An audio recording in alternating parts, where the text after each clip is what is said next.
अलबेले किस्सों की दास्तां के सिलसिले शुरू हुए, बनके कहानियां कहानियां।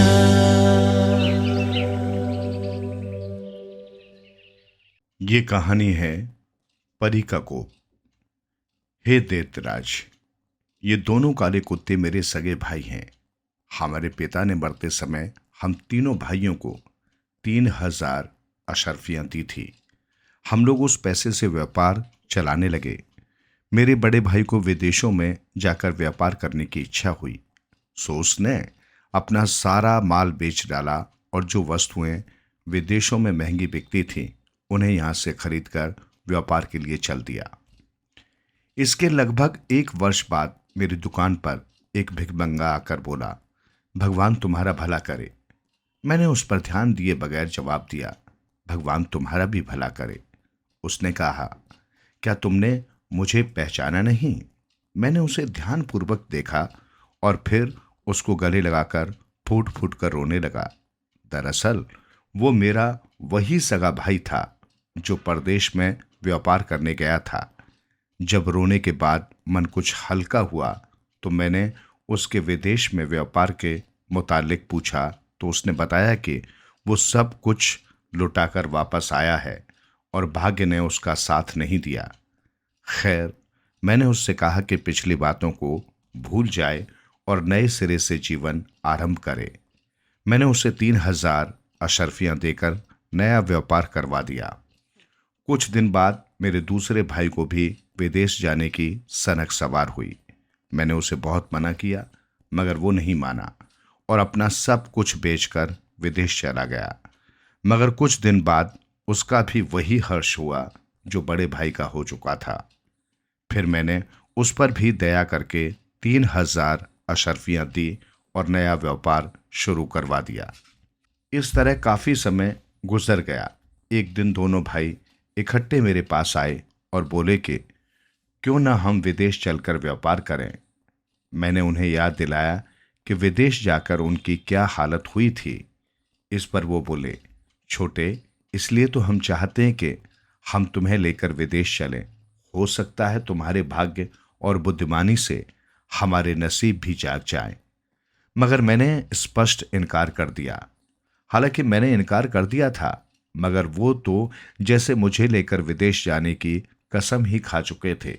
उन्होंने विदेश जाने की बात रोज रोज कहकर जब मेरी नाक में दम कर दिया तो मुझे उनकी बात माननी ही पड़ी। उस समय मेरे पास 9,000 अशर्फियां थीं। मैंने 3,000 व्यापार के लिए उन्हें दी, 3,000 अपने पास रखें और बाकी 3,000 अपने घर में एक कोने में गाड़ दी ताकि वक्त जरूरत काम आ सके। फिर हमने बहुत सा सामान खरीदा और एक जहाज द्वारा विदेश रवाना हो गए। वहां हमने अच्छा व्यापार किया और अच्छा मुनाफा कमाया। इसके बाद हमने वहां से कुछ सामान खरीदा जिसकी हमारे मुल्क में अच्छी कीमत मिलती है।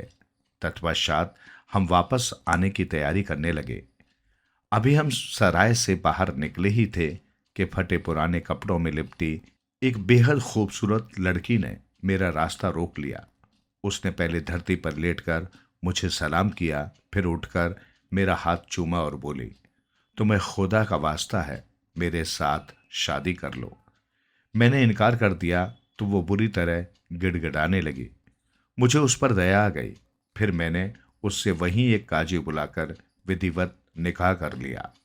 इसके बाद हम जहाज द्वारा अपने मुल्क के लिए चल दिए। जहाज में ही मुझे पता चला कि मेरी पत्नी खालिस खूबसूरत ही नहीं, जहीन भी थी। मेरा उसके साथ प्रेम बढ़ता ही जा रहा था। ये देखकर मेरे भाइयों को मुझसे जलन होने लगी। पता नहीं उनके मन में क्या था कि एक रात उन्होंने हमें जहाज से उठाकर समुद्र में फेंक दिया। तब मुझे पता चला कि मेरी पत्नी के पास कुछ अलौकिक शक्तियां भी हैं, क्योंकि उसके प्रभाव से हम डूबे नहीं। उसने मेरा हाथ पकड़ा और पलक झपकते ही एक टापू पर ले गई। वहां ले जाकर उसने मुझे बताया कि वो एक परी थी और वो मुझ पर मोहित होकर ही उसने मुझसे शादी की थी। फटे पुराने कपड़े उसने इसलिए धारण किए थे कि वो मेरी परीक्षा लेना चाहती थी कि मुझ में गरीबों के लिए दया भाव भी है या नहीं। फिर उसने बताया कि मेरे भाइयों के मन में कपट है और अब वो उन्हें जीवित नहीं छोड़ेगी। उसकी बात सुनकर मुझे आश्चर्य हुआ तो बहुत, मगर भाइयों की मौत की बात सुनकर मैं डर गया और मैंने उससे निवेदन किया कि वो मेरे भाइयों को कुछ न कहे। यदि वो चाहे तो उन्हें कोई और दंड दे दे, मगर जान से न मारे। फिर उसने पलक झपकने भर की देरी में मुझे मेरे देश में मेरे घर की छत पर पहुंचा दिया और खुद गायब हो गई। मैं दूसरे दिन से ही अपने कारोबार में लग गया। जो 3,000 असरफियां मैंने गुप्त रूप से छिपा कर रखी थी, ऐसे में वे मेरे बहुत काम आई। अब हर दिन मुझे अपने भाइयों का इंतजार रहता। एक दिन शाम को मैं जैसे ही घर लौटकर आया तो इन 2 काले कुत्तों को अपने आंगन में बंधे देखा। ये भी मुझे देखते ही मेरे कदमों में लौटने लगे। मैं हैरान था कि मेरे घर में ये कुत्ते कहाँ से आ गए। तभी वो परी हाजिर हुई और बोली, घबराओ मत, ये दोनों कुत्ते तुम्हारे भाई हैं। मैंने इन्हें 10-10 साल के लिए इस योनि में डाल दिया है। हे दैत्यराज, अपने इन्हीं भाइयों के साथ मैं इधर से गुजर रहा था कि मैंने इन्हें यहाँ बैठा देखा तो रुक गया। अब बताओ, तुम्हें मेरी ये कहानी पसंद आई या नहीं? अगर पसंद आई हो तो इस व्यापारी की 1/3 सजा और माफ करो। दैत्य ने कहा, वाकई तेरी कहानी बड़ी अद्भुत है। परी ने तेरे भाइयों को सही सजा दी है। मैं खुश होकर व्यापारी का अपराध का 2/3 भाग भी माफ करता हूं। उन दोनों की कहानी समाप्त होने के बाद तीसरा वृद्ध बोला, हे दैत्यराज, अब अगर इजाजत हो तो मैं भी अपनी कहानी सुनाऊं, मगर मेरी भी वही शर्त है। आपको कहानी पसंद आने पर व्यापारी की सजा का बाकी 1/3 भाग भी माफ कर देना होगा। ठीक है, दैत्य ने उसकी बात स्वीकार कर ली। तब वृद्ध ने अपनी कहानी आरंभ की। है दैत्यराज, मेरे साथ जो ये गधी आप देख रहे हैं, ये मेरी पत्नी है। मैं एक व्यापारी हूं। एक बार मैं व्यापार के लिए परदेश गया।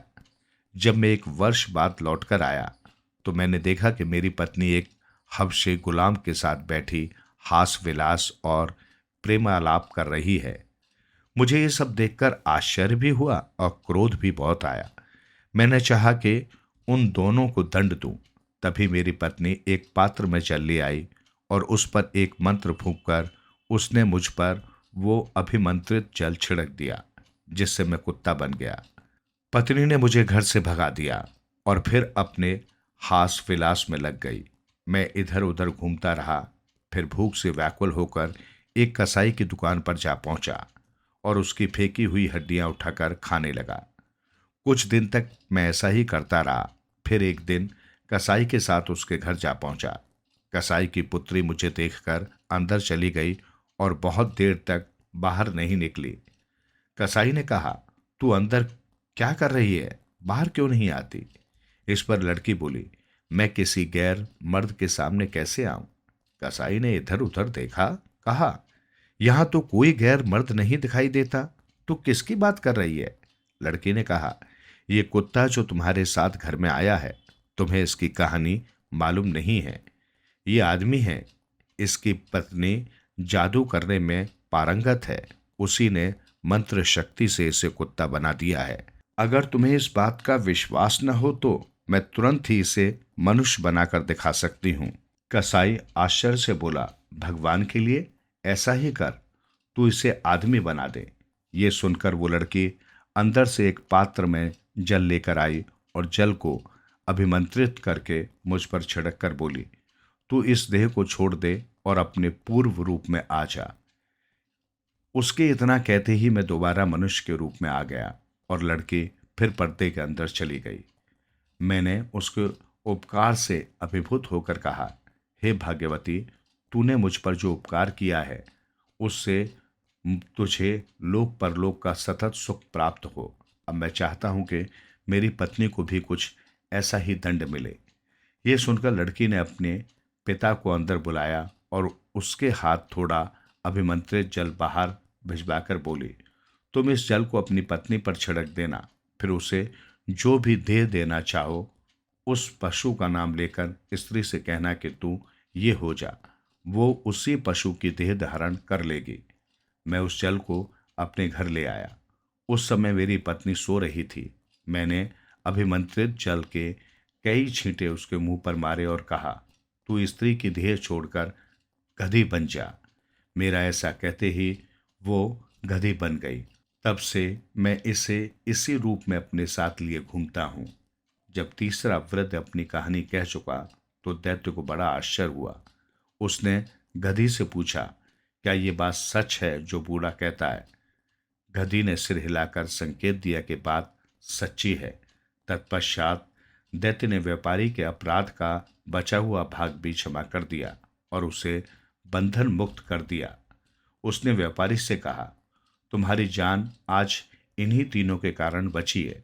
यदि ये लोग तुम्हारी सहायता न करते तो आज तुम मारे ही गए थे। अब तुम इन तीनों के प्रति कृतज्ञता प्रकट करो।